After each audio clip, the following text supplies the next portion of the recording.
Bagaimanakah perasaan anda jika pada suatu pagi anda bangun dari tidur dan dikelilingi oleh emas di mana-mana, dari katil, dari perkakas dalam bilik, dengan rumah yang dibuat dengan emas, sehinggalah butir-butir pasir emas di halaman rumah?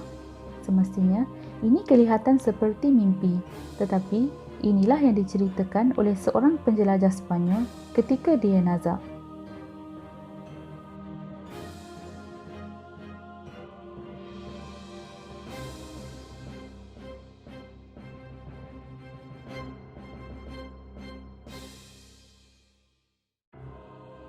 Sekitar abad ke-16, Juan Martinez menjadi kapten untuk penjelajahan bersama Diego de Ordaz ke Amerika Selatan. Pada zaman itu, orang Sepanyol mengembara ke sana untuk menjajah dan menjadikan orang asli di sana sebagai hamba. Juan Martinez mengatakan bahawa dia ada menyimpan serbuk senjata api dan menyebabkan kebakaran. Akibatnya, dia dihukum dibuang dari kapal. Dia diletakkan ke dalam sebuah perahu dan dibiarkan menyusuri sungai tanpa pedati. Setelah beberapa lama, dia dijumpai oleh sekumpulan orang asli. Mereka menutup matanya dan membawa dia menghadap Maharaja Inga. Di saat itu, dia mendapati seluruh bandar itu diselaputi oleh emas. Bandar itu bernama Manoa dan berada di tepi Tasik Parim. Setelah mendapati Juan Martinez tidak mendatangkan bahaya bagi mereka, Maharaja Inga membenarkan Juan untuk tinggal di situ. Juan mengaku bahawa dia tinggal di situ selama 7 bulan dan dia dilayan dengan baik. Selama itu, dia sudah mula memahami bahasa dan budaya mereka. Setelah 7 bulan, Maharaja Inga bertanya kepadanya, adakah dia ingin kembali ke negara asal ataupun kekal di situ. Tetapi, Juan tidak mahu tinggal di sana dan meminta kebenaran untuk pulang ke Sepanyol. Kemudian, dia dihantar kembali ke tempat di mana mereka mula-mula menjumpainya. Dari sana, dia kembali ke Sepanyol. Hanya ketika dia nazak, dia menceritakan peristiwa ini. Hal ini menyebabkan suatu tanda tanya yang besar. Umum mengetahui orang Eropah menjajah negara-negara lain dan mendominasi semua hasil bumi di negara-negara tersebut. Maka bermulalah ekspedisi-ekspedisi untuk mencari di mana kota emas itu yang mereka gelar sebagai El Dorado. Menurut Juan, kota itu berada di Colombia di dalam hutan Amazon. Juan merupakan kapten penjelajahan dan juga orang yang disegani. Maka ramai yang mempercayai cerita itu. Lagipun, tidak mungkin seseorang itu berbohong ketika nazak, bukan? Namun, ada beberapa keraguan yang timbul di sebalik cerita ini. Antaranya, Juan mengatakan bahawa dia dibawa berjalan kaki selama 14 hingga 15 hari dengan ditutup mukanya. Jika ditutup muka, bagaimana dia mengira bilangan hari? Dan bagaimana Maharaja Inga percaya bahawa Juan tidak berbahaya bagi mereka, sedangkan tujuan orang Sepanyol ke sana adalah untuk menjajah. Selain dari itu, mana mungkin Juan sanggup untuk tinggalkan kota El Dorado yang penuh dengan emas itu? Ini semua menyebabkan cerita Juan dianggap sebagai mitos. Namun, bukanlah cerita ini satu-satunya inspirasi bagi pencarian El Dorado. Semasa orang Sepanyol menjajah Amerika Selatan, mereka mendapati ramai golongan orang asli yang menggunakan emas dalam kehidupan seharian, seperti perkakas, pinggan dan periuk emas. Apabila disiasat, mereka mengatakan bahawa mereka mengutip emas dari sungai. Sungai itu berpunca dari Tasik Guatavita di sebalik Gunung Andes, di mana golongan orang asli Muisca tinggal. Apabila Raja Muisca mangkat, waris baginda perlu melalui satu ujian di dalam gua. Beliau ditinggalkan bersendirian tanpa makanan dan pakaian bersama binatang-binatang yang berbahaya di dalamnya.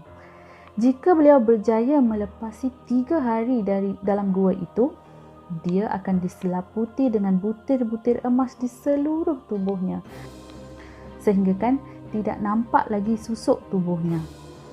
Kemudian, dia dibawa dengan rakit ke tengah tasik Guatavita dan disuruh terjun untuk membersihkan dirinya. Sebaik dia terjun ke tasik itu, butir-butir emas akan tanggal dari badannya dan mengalir ke sungai. Acara ini diikuti dengan pelemparan emas dan batu-batu permata oleh rakyat sebagai simbol penyembahan ke dalam tasik itu.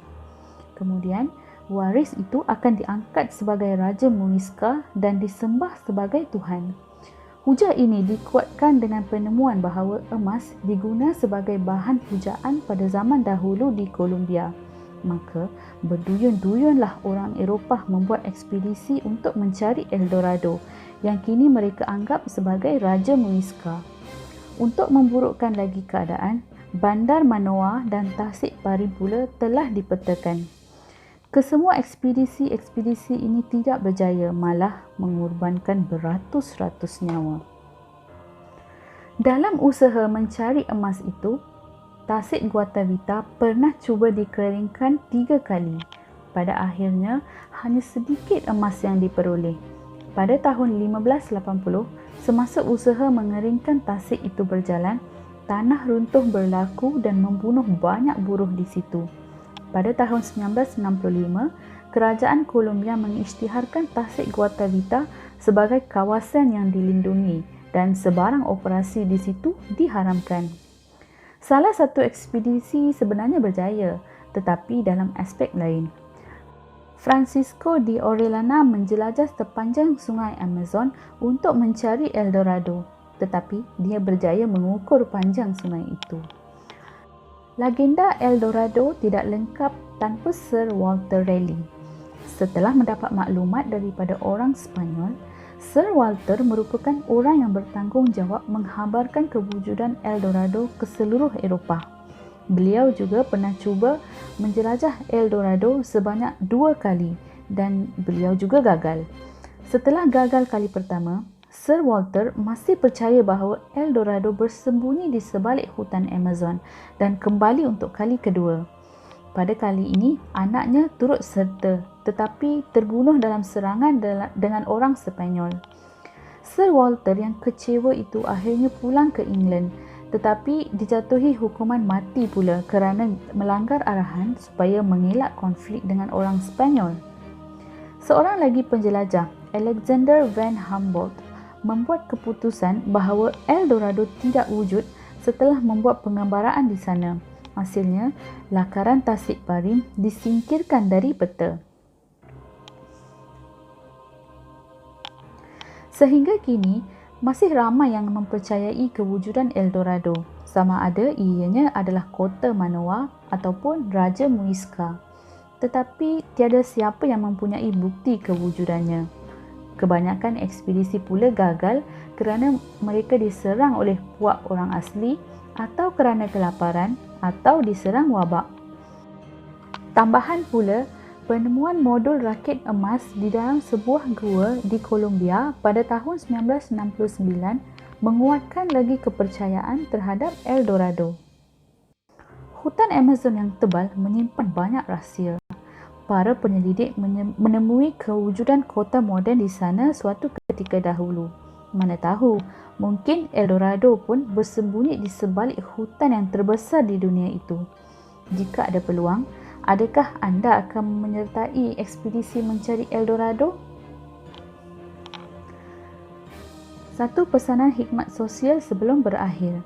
Sentiasa cuci tangan anda, pakai topi muka jika bergejala, amalkan jarak sosial dan sentiasa patuhi arahan Kementerian Kesihatan. Yang paling penting, duduklah di rumah masing-masing. Semoga wabak COVID-19 ini berakhir dengan segera supaya kita boleh menjalani kehidupan seharian seperti biasa.